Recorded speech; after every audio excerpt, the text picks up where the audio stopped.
Hey, what's going on? This is Steven Fox here, and this is my review of the Xiaomi Redmi Note 4.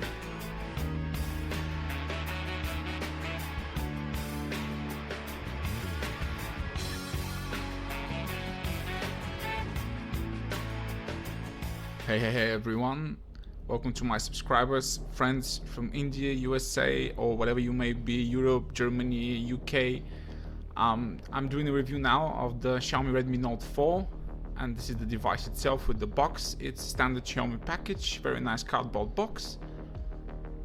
This is the fourth iteration of the Redmi series, not to be confused with the Mi Note series, which is the flagship Note that only has had one iteration so far. So this is a mid-range device that's supposed to pack a flagship punch. In it, as you can see, it's a very nice metal build on the sides and on the back.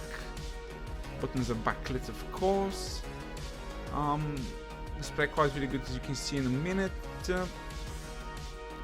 But let's get to what's in the package. Here you have this SIM tray pin, and there was also a screen protector, and I also got from my seller a back cover, a plastic back cover, silicone one, which was really nice. But this is standard like 2 ampere charger, no quick charge here for the Redmi Note 4, but this charges pretty well, and the USB cable, and that's about it. The box is nice, but this is not a premium phone, it's not a flagship phone. I got this for like $199, and it packs a Deca-Core Helio X20, 3 GB of RAM and 64 GB of onboard storage. So this is the Prime Pro or High model, as it's written somewhere in the web. It's a really nice model, and now let's boot this up and try it.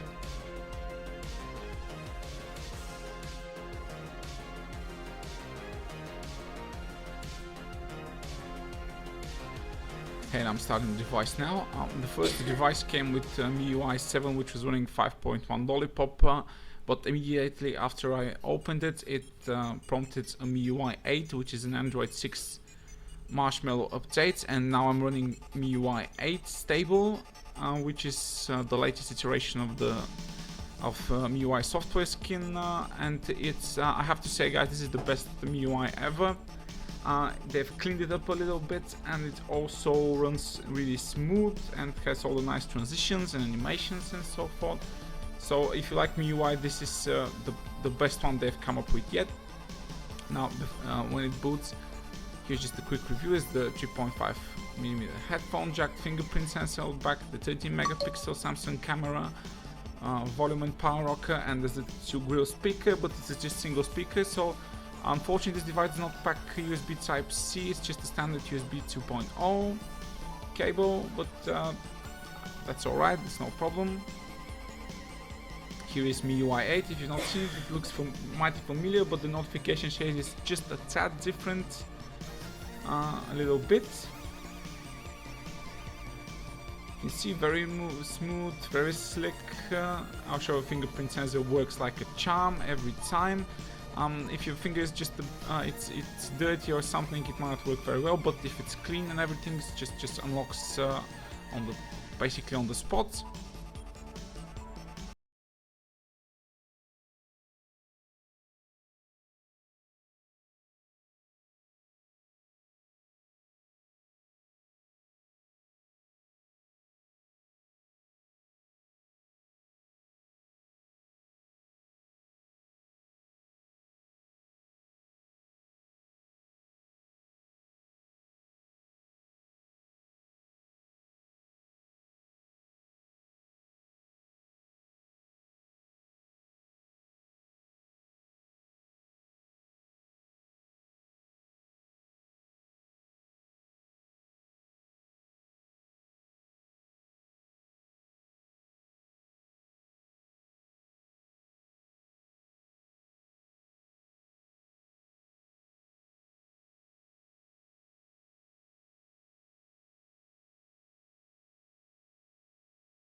It's not the strongest backlit that I have seen, but there's usually small buttons. That's what Xiaomi makes.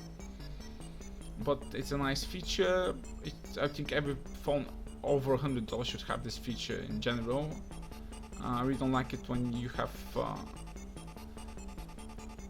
no on-screen buttons and they're not backlit. So this is very nice feature to have. You have a reading mode for the screen, which turns off the blue light.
And punches way above its price tag, so I don't think somebody will get like.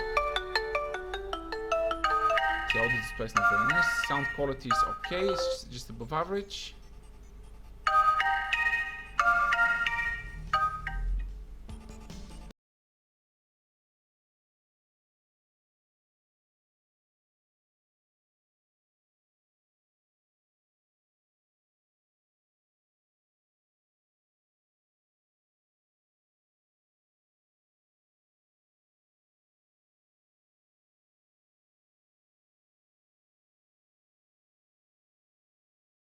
This is notification. So what you usually I recommend doing is if you take this phone only for the hardware and not for the software, you just go in here and you disable all the notifications for the Chinese apps, though even for the ones you can't uninstall, and block every notification so that they won't bother you.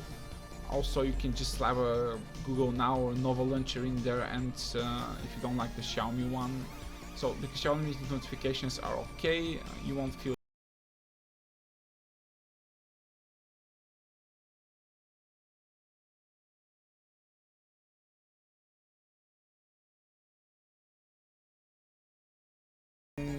don't really go for it, but I think it's a bit too colorful for my taste. Some of you may not feel like it, but you can always slap another launcher in there and do it. But the Xiaomi Mi launcher packs a great deal of customizations, and when you consider the themes and wallpapers, icon settings that you want, it's you can make it look really nice. So you have also the power options, you have a performance mode and you have a balanced mode and the power saving mode. On temporary it's on balance, it's the default mode, so you can have heating notifications at what temperature the device will issue a warning and show you that it's overheated. Now this uses the X20, which has a few problems overheating, but in this device personally, it works like a charm. It works great. I've never had one. I've played like 15-20 minutes of gaming, never overheated once, even on performance settings. If you put it on performance settings, it will give you a warning that device might overheat, but that's not a problem. As all games you see later and settings run really well. Apps, games run great on this device. I've not noticed any lags or anything. Even on keeping it on balance mode is okay. There's also this light mode, as you can see, for very simple use. You can switch it on. It's just with big icons in the home screen.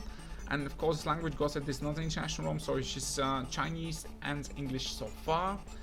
But the good thing is that the keyboard has every language built known to man, so keyboard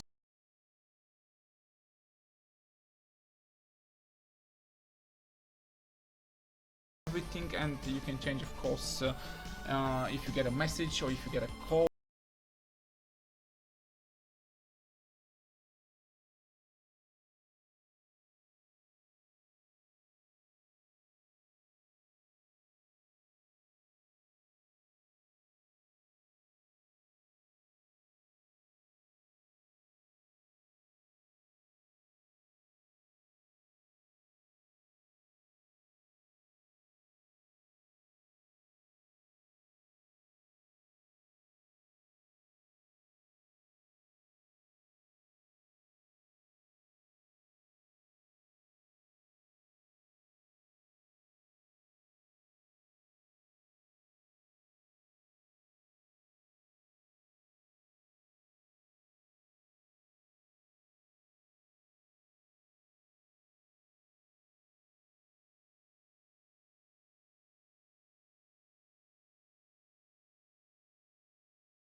Almost no other phone has at the moment, and works really well.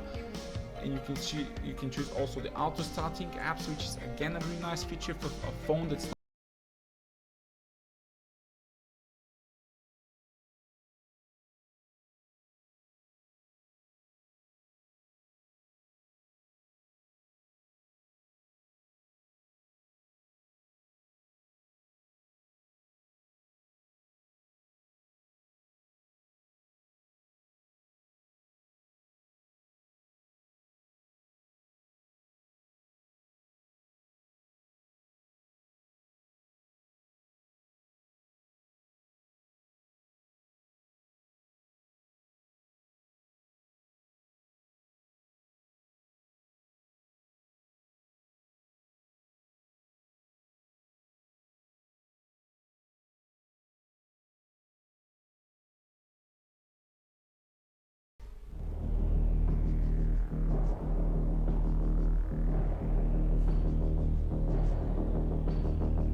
I feel the need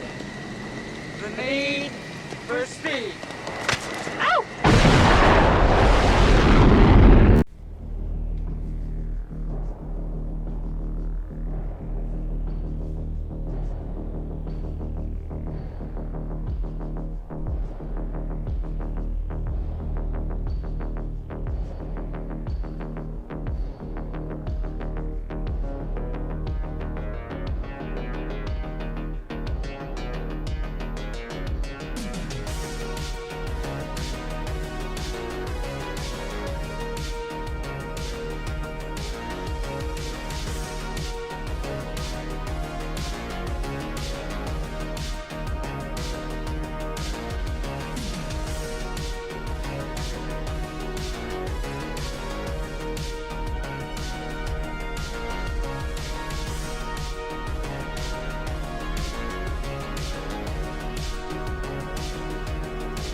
on the other side, wherever we go. Who knows? Who knows? It's going to be fun to find out. I'm looking forward to it one day. Not yet though, because there's things I've got to do.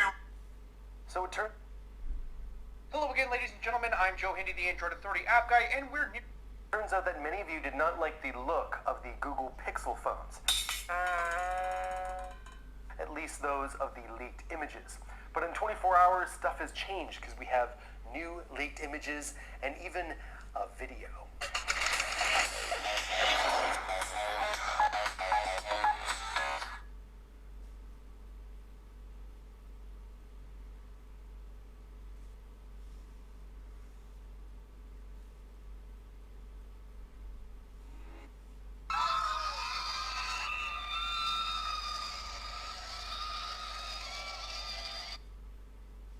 Use a regular shot, you don't want to get a macro shot. Notification panel, that's it. If you want to go to, if you pull it down, you can click on settings, it's the same. This is the control center. Again, in the settings, the do not disturb menu, where you can choose whatever you want to have apps active with notifications or even calls. You can have dual apps, so you can use 2 accounts in one.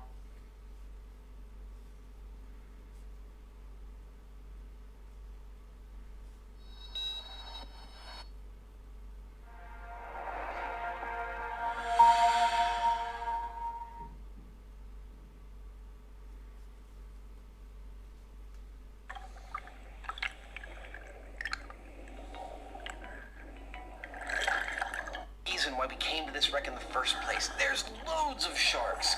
If you look all the way around you, you're surrounded by, I reckon, what, 25 sharks? These are nearly all Caribbean reef sharks, with the odd nurse shark thrown in. They're pretty hard to see.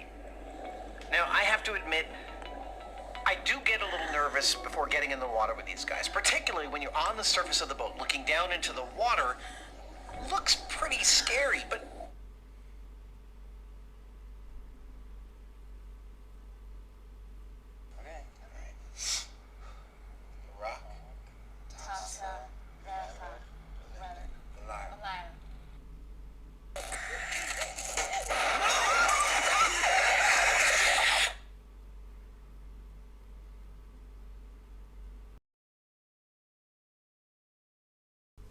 Hi guys, I'm back, and let's take a look at this 13 megapixel Samsung snapper.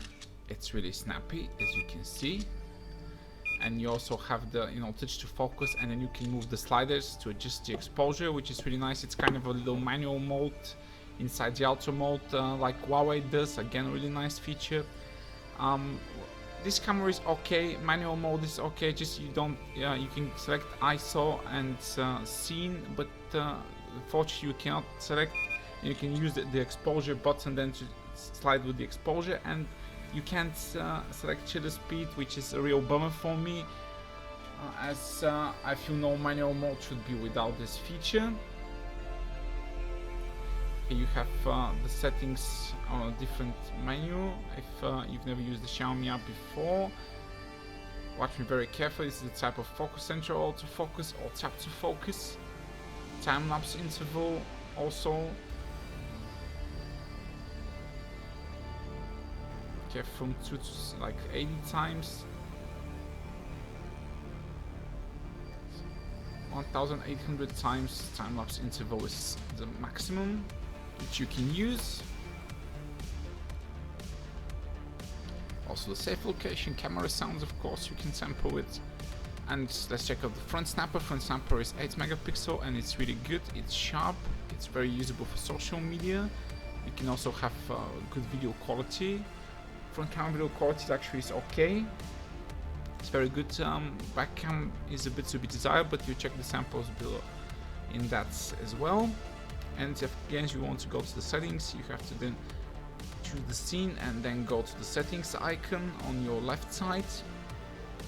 Again, this is a bit cumbersome first time you use it, so you're gonna see, well, where's my settings, but it's there. It's just a bit here's as you can see, the face recognition works really well.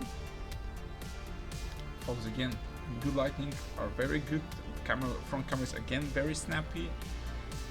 In my opinion, this is the best camera that the Redmi Note series has ever had.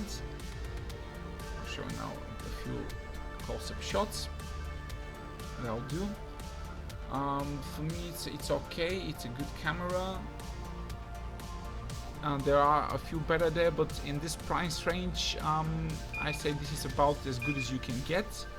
Because even if you find a little bit better camera, then you have a lot slower shutter speeds or picture saving, or it can do macros. But this one compromises a bit with low light performance. Is not very good, but it's very fast, and daylight performance is great.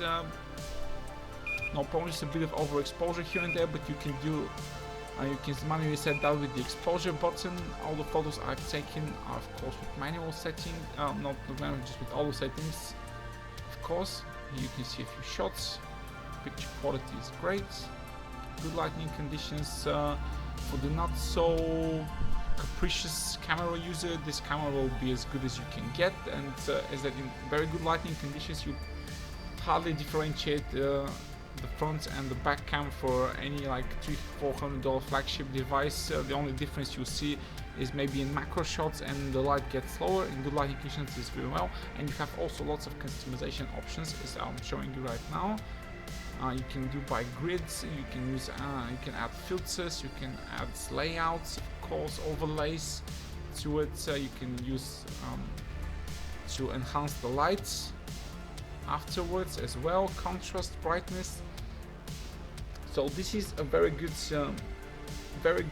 software package. This is what I wanted to show, to tell you that Xiaomi really try to get the best software package possible, lots of customization options, and once you have that, and then you go to like Sony or maybe another brand camera, and you have like 3 or 4 times less that, and it's then you start a bit to miss it if you've gotten used to it. So for Xiaomi fans, this is a very nice phone, even if you're not a Xiaomi fan.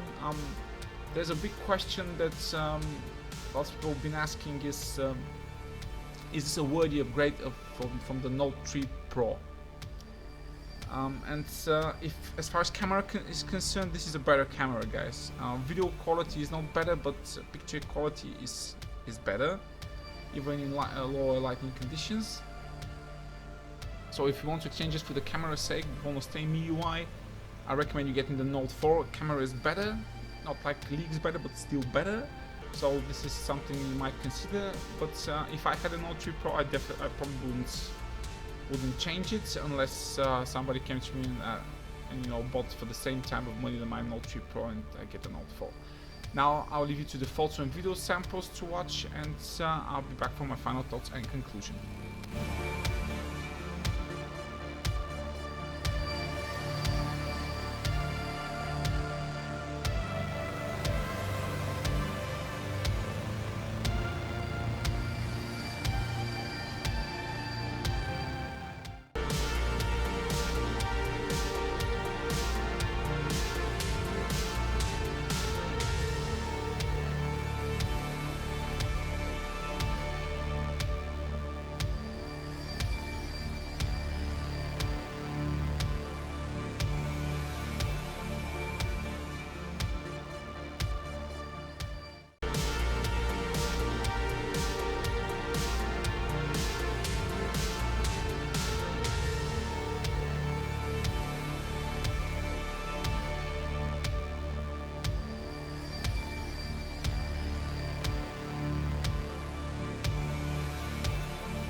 Right now, this is a great phone with great performance, lots of customization features, fast fingerprint, 64 gigs of storage, great display, but video quality can be better, camera's low light performance is average, and not enough reasons to upgrade if you already own the Redmi Note 3 Pro Snapdragon version.